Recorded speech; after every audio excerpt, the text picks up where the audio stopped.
that was done when Prashant was at LSU, and now he's at the Odin Institute at UT Austin.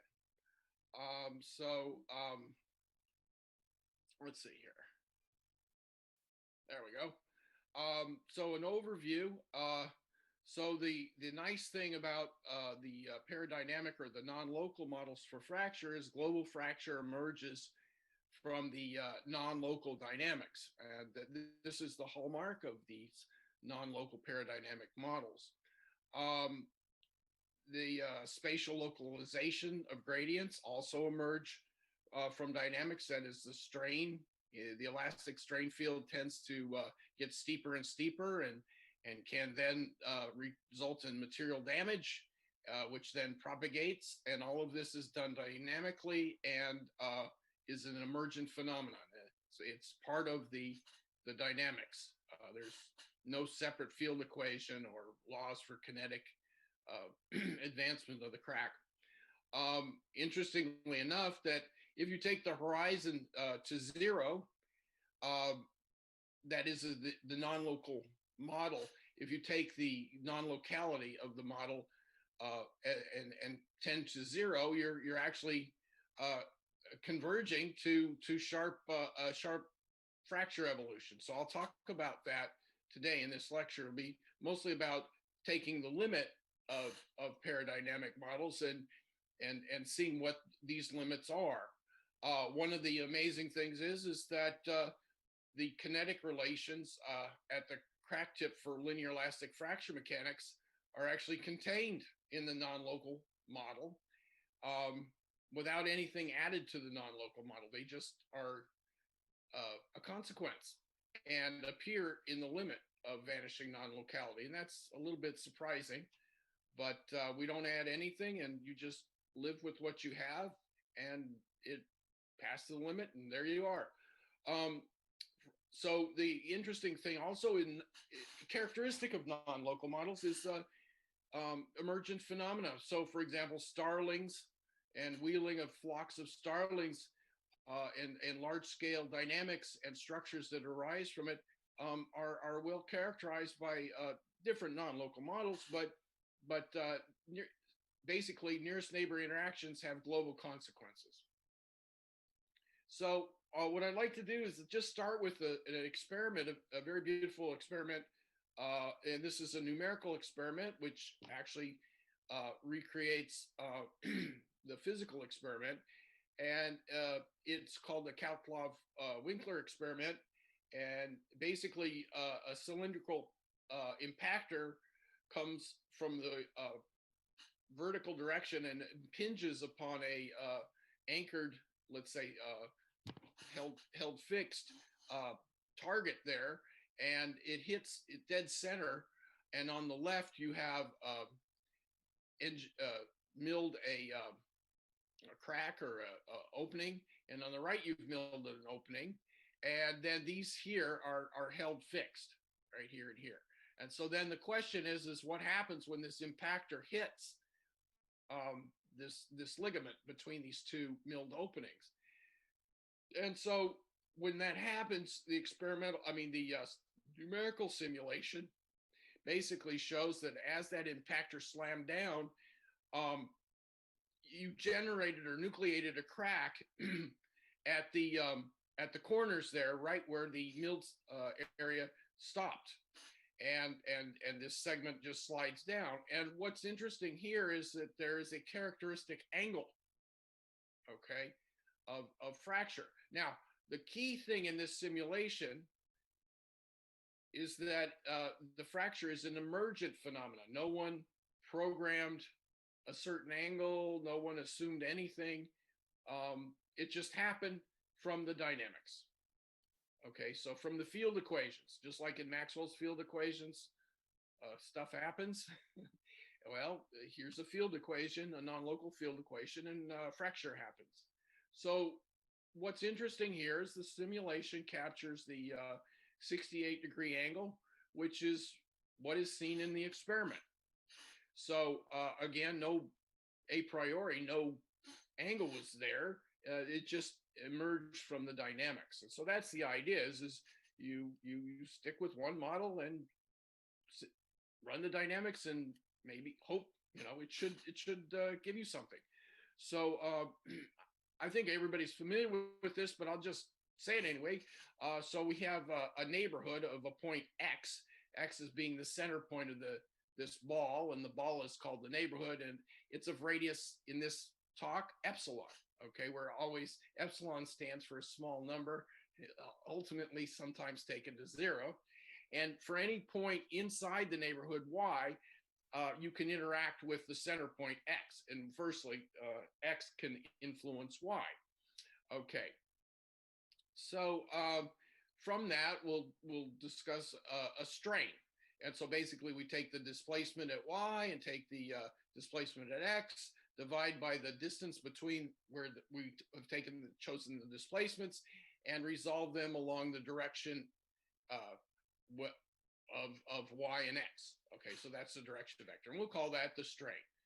Okay, so that's the strain, and that has to do with and that boldface U here is the deformation field.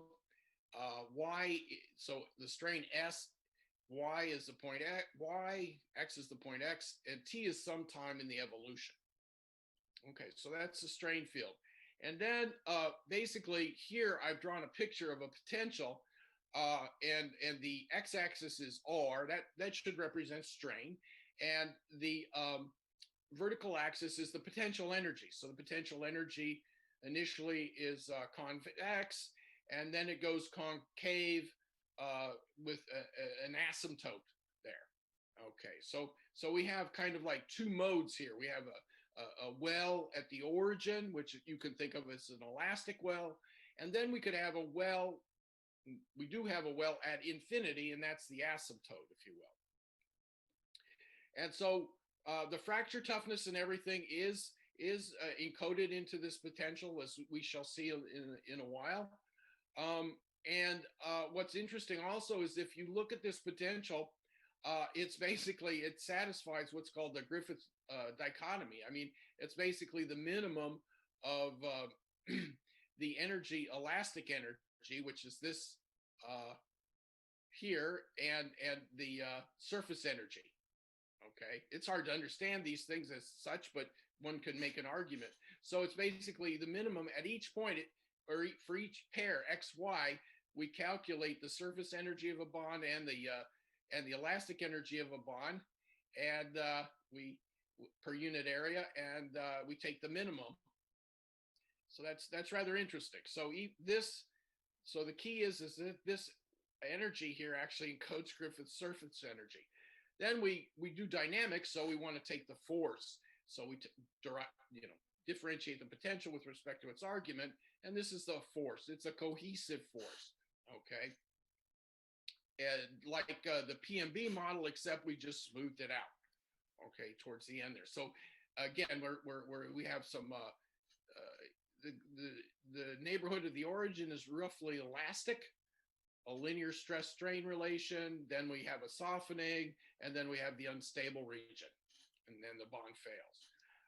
An example here is, it's not exactly, it's almost failing at some value, but here's an exponential model. And so I've written out the force here, equations 2 and 3. I've just written out the force. We'll look at kernels, and you'll say, well, what is the kernel for a dynamics given by that field? And the answer is, well, a kernel could be like this one here. And so everything in the it's an exponential softening kernel. Then we'll pose our dynamics on a domain, and then our dynamics is given by this expression here on the left. You've got the density times acceleration, the second derivative with respect to time of this displacement, and that's equal to the non-local. And instead of a divergence of stress, we have this non-local operator acting on U, the displacement, and then a body force. Okay, and then together with the dynamics, we have our initial conditions on the displacement and the velocity, the initial velocity. And so notice I didn't specify any boundary conditions. That's because we have the natural boundary conditions here, and that's it. Anyway, that's a well-posed problem, and you have a nice solution. Mathematically, you can show that. Then what you want to know is this, you know, what is the fracture toughness? And so by definition, and also in this model, and Silling and Ascari prove a very nice formula for it. And basically, suppose you have a line of failure, and across that line, say a point X and Y do not interact with each other anymore through a force. Okay, so the bond is broken, if you will, and so that's the notion of a fracture, is that you really don't have any interaction. Now, the width of that zone, you'll see here, is the size of the horizon, because X, center of a neighborhood or a horizon, interacts with points Y at most epsilon away. So you basically have here epsilon above the center line of the bond failure and epsilon below. So you roughly have as a failure zone. You don't have a sharp crack, but what you have is you have a zone of proportional to epsilon about that. And so what we'll do is we'll work with a family of models with the same fracture toughness that is independent of epsilon, okay? And what this means is that the region of interaction on both sides of the bond failure center line goes to 0 with the horizon, okay? Which means then you're getting progressively more and more brittle as your horizon goes to 0, which is like linear elastic fracture mechanics.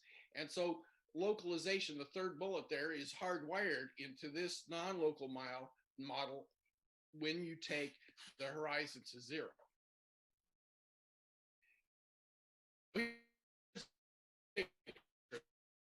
This is standing or knowing the lay of the land. So here we have propagating from the left to the right a failure zone with a center line. And so there's the epsilon above and below. That's the failure zone.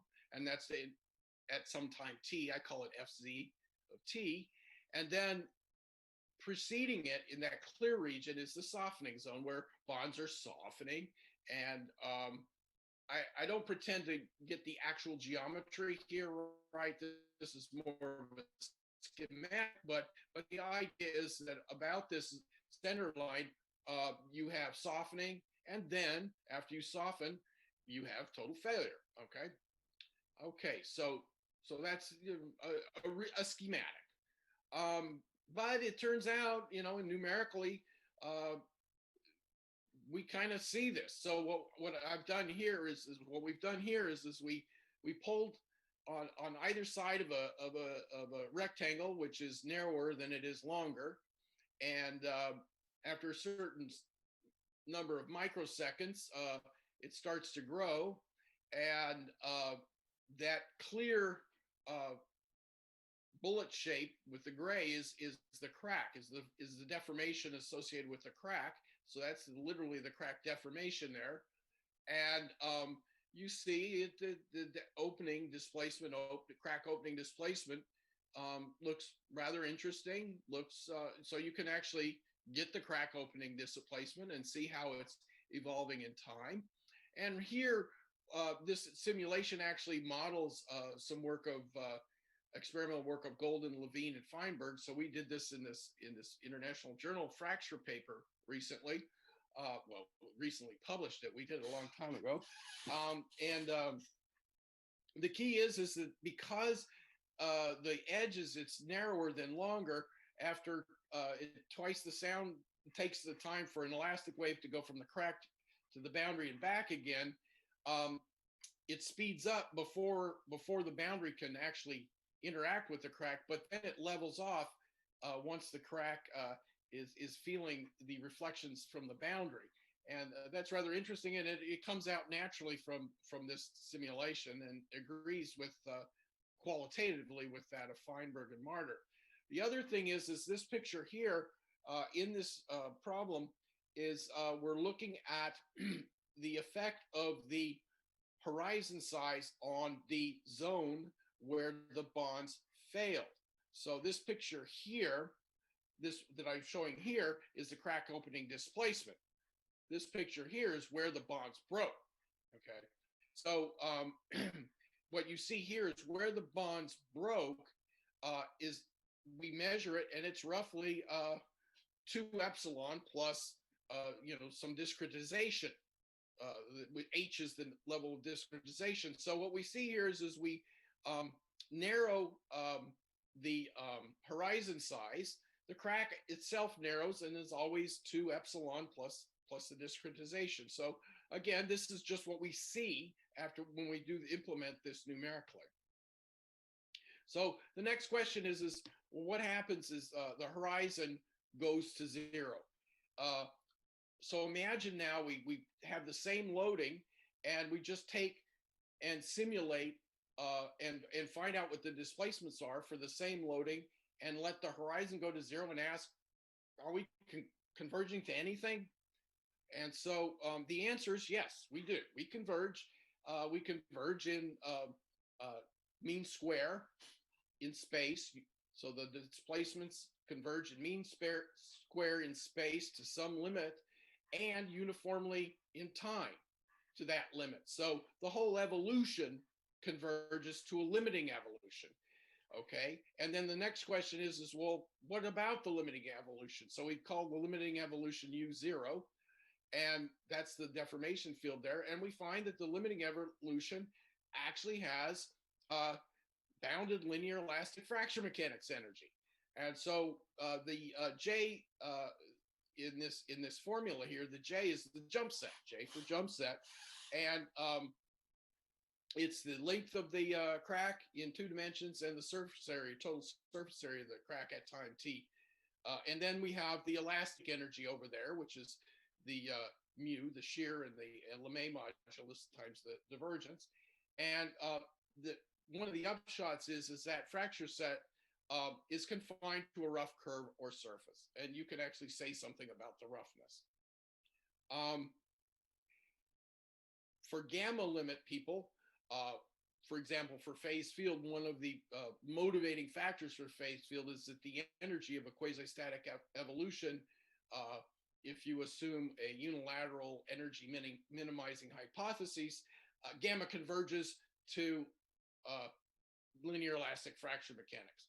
Well, here, peridynamics, gamma converges at each time to linear elastic fracture mechanics, but there's no unilateral anything.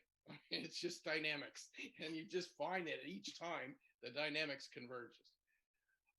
And so here I just say the gamma limit of peridynamics has a bounded linear, is the energy of linear the energy of peridynamics converges to the energy of linear elastic fracture mechanics for each time. And that's kind of cool. So then away from the damage zone, away from the crack, so in the quiescent, so imagine for a moment that for every choice of a horizon, you just don't have a crack in some areas. And so then you say, well, can I say anything about the evolution in those zones, in those quiescent zones, not punctuated through by a crack? And the answer is there on equation 8 that, yeah, it's the usual Navier-Lemay equations. And the stress tensor is given by the Lemay and shear moduli, which are computed directly from the from the peridynamic potential. So then the next question is, fine, that's away from the crack, but what about on the cracked lips and surface? What's going on there? What is the interaction between the elastic field and the propagating fracture? So here, what we'll do to fix ideas is we'll pull on the top and bottom with a layer of force pointing up and a layer of force pointing down. We'll let the other sides be, natural boundary conditions. And so we pull and we notch the left-hand side there and then see what happens. And what we find is we look at our evolutions as the horizon goes to zero. We have a limit horizon, and it turns out that the limit flow or the limit deformation that we get here is exactly a linear elastic wave equation away from the crack. It's zero traction on the crack lips, and we find this theoretically. And the actual boundary layer that we use converges to a traction, a surface traction, okay, in the right norm. It converges. And I just repeat this here, and I throw in some function spaces. So the limit displacement field lies in the special functions of bounded deformation with bounded L2 norm of the gradient, which is the absolutely continuous part of the rad-on measure valued derivative. And then the singular part is the jump set, measure of the jump set. But away from the jump set, you automatically have that this field is in that space, and it satisfies Navier's equations in that space. And then on the boundary, it's got that's equation 11. It's got the normal traction G, which came from the layer of body force. And then on the crack lips, you have equation 12, where we have zero normal traction. So these non-local models are actually converging to local models, classic local models. The next thing we want to do, the last thing we want to do in this lecture is, and we're finishing up, is what about the crack tip?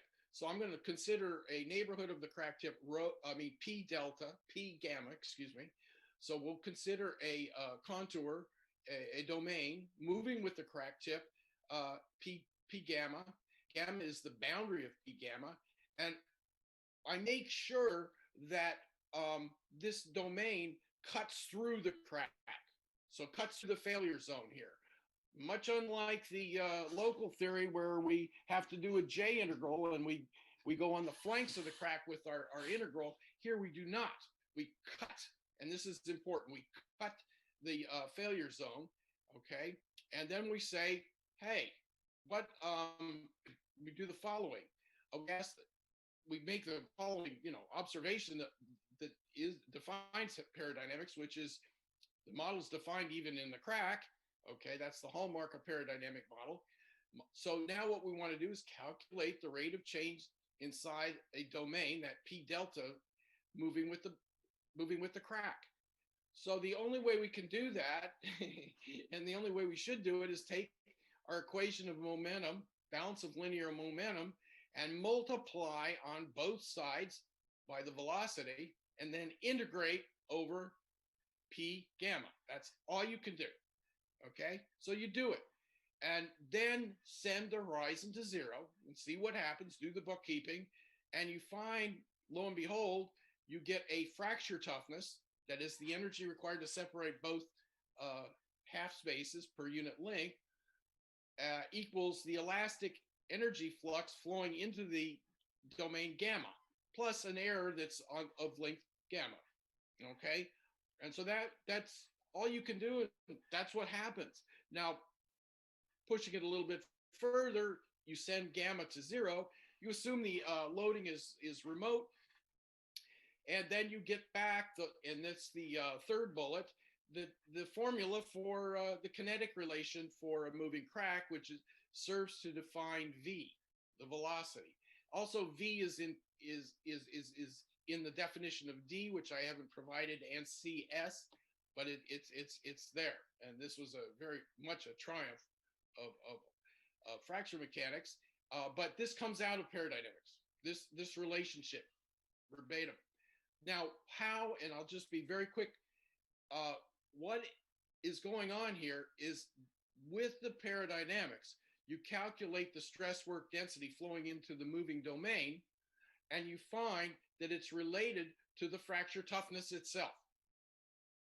At the same time, the second relation, and so what I mean here is into the moving domain, on the part of the moving domain that is intersecting with the fracture zone. So that little segment, that segment of 2 epsilon, that first integral, is over that segment of 2 epsilon. Okay, you get that. Okay, there should be an ordered epsilon as well on the right there. But okay, and then on the boundary outside the failed zone, you're actually getting the elastic energy flux. What's cool is, and peridynamics is like that, it's one model. So in some areas, it's going to be elastic. In other areas, it's going to give you the energy of fracture. So that's it just, that is what it is. I've just included some references, and I thank you very much.